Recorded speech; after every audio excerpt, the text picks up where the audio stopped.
सर्व पाहुणे मंडळींना विनंती, बसून घ्या. अगदी काही क्षणामध्ये वधूवरांचं आगमन या ठिकाणी होईल आणि त्यानंतर आपण या विवाह सोहळ्याला सुरुवात करणार आहोत. आजच्या विवाह सोहळ्याच्या निमित्तानं उपस्थित सर्वच पाहुण्यांचं शब्द सुमनाने सहर्ष सहर्ष स्वागत. सुस्वागतम सुस्वागतम सुस्वागतम.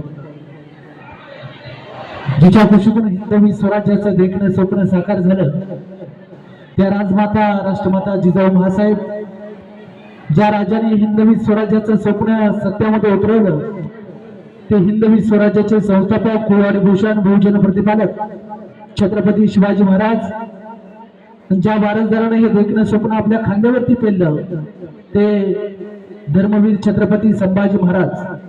नाचू कीर्तनाचे रंगी ज्ञान दीप लावू जगी, अवघ्या विश्वाला हा संदेश देणारे संत नामदेवराय. अम्मा घरी धन शब्दांचीच रत्ने, शब्दांचीच शस्त्र यज्ञ करू, शब्द चामुच्या जीवाचे जीवन, शब्द वाटे धन जन लोका. संत श्रेष्ठ तुकाराम महाराज. वाचे बर्वे कवित्व, कवित्व बर्वे रसिकत्व, रसिकत्व बर्वे परतत्व, परसू जैसा. संत श्रेष्ठ ज्ञानोबराय, ज्यांनी खऱ्या अर्थाने महाराष्ट्रातील माता भगिनींना शिक्षणाचा अधिकार दिला. मुलगी शिकली, समाजात ताक मानानं वावरायला लागली, आणि एवढंच नाही तर तीच शिकलेली मुलगी आज देशामध्ये प्रत्येक विभागामध्ये स्वतःचं कर्तृत्व गाजवू लागली.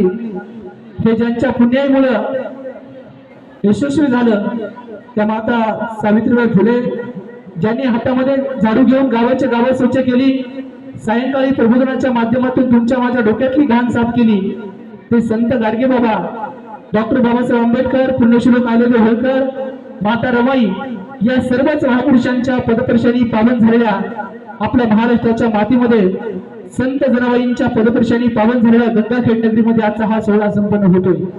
आणि या सोहळ्याच्या निमित्तानं दोन्ही परिवारांनी आपल्याला आपुलकीचं जिव्हाळ्याचं निमंत्रण दिलं. त्या निमंत्रणाचा स्वीकार करून आपण सर्वजण या ठिकाणी स्थानापन्न झालात. आपल्या सगळ्यांचं पुनश्चंद मी मनापासून हार्दिक हार्दिक स्वागत करतो. सुस्वागतम सुस्वागतम सुस्वागतम.